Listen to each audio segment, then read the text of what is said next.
Dear my student, আজকে আমরা শিখব কিভাবে স্মৃতিসৌধ আঁকতে হয়। সো আঁকার আগে আমরা স্কেল দিয়ে মার্কিং করে নিব। আমরা এখানে মিডল পয়েন্ট 15 ধরে আমরা দাগ দিচ্ছি। আমি যেভাবে করতেছি ঠিক এভাবে তোমরা ড্রয়িংটা করবা।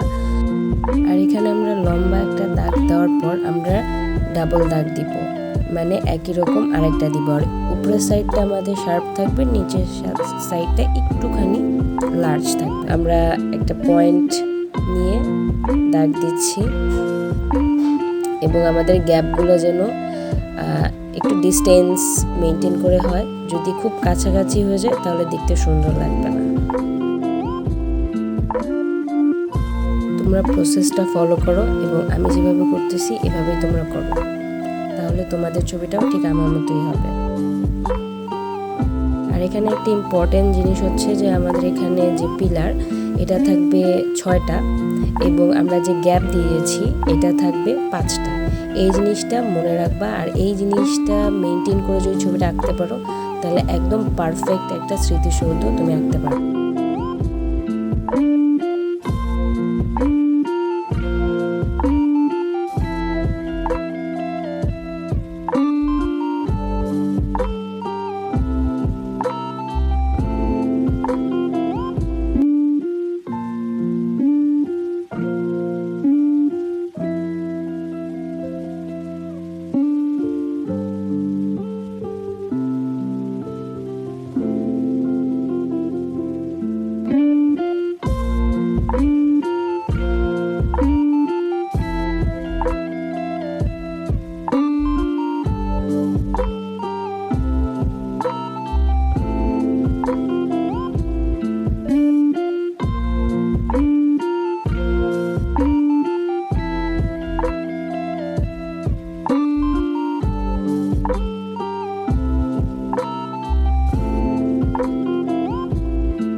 এই পুকুর আঁকার ক্ষেত্রে আমি ব্লু কালারটা খুবই কম ইউজ করেছি, হোয়াইট কালারটা বেশি রেখেছি যাতে ছবিটা লাইট থাকে। সো তোমরা এভাবে করেই কমপ্লিট করবা। আকাশটাকে আমি লাইট রাখার জন্য একটা সূর্য এঁকে নিলাম এবং সূর্যটা আমি আগে রেড কালার দিয়ে বর্ডার করে ভিতরে অরেঞ্জ কালার দিলাম এবং অরেঞ্জের 3টা শেড মেনটেন করে আমি পুরো আকাশটা আঁকলাম। Dark orange, light orange, yellow and white দিয়ে আমি পুরো ছবিটা কমপ্লিট করলাম। আশা করি তোমাদের কাছে আজকের ভিডিওটা ভালো লেগেছে অ্যান্ড থ্যাংকস ফর ওয়াচিং।